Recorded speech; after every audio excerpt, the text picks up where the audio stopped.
Ta'aruf ni bukan kenal terus kahwin, tapi kenal secara lebih matang. Ta'aruf ni bukan hari ni kenal, minggu depan dah terus kahwin tau.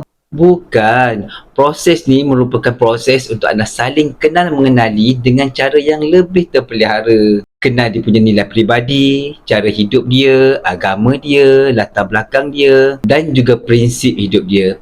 Kalau rasa serasi, Alhamdulillah boleh teruskan proses ta'aruf ke proses yang lebih mendalam. Kalau tak, boleh undur diri dengan secara baik dan juga terhormat. Tak ada kecewa dan juga tak ada drama. Sebab apa? Sebab kita mula pun dengan niat yang jelas.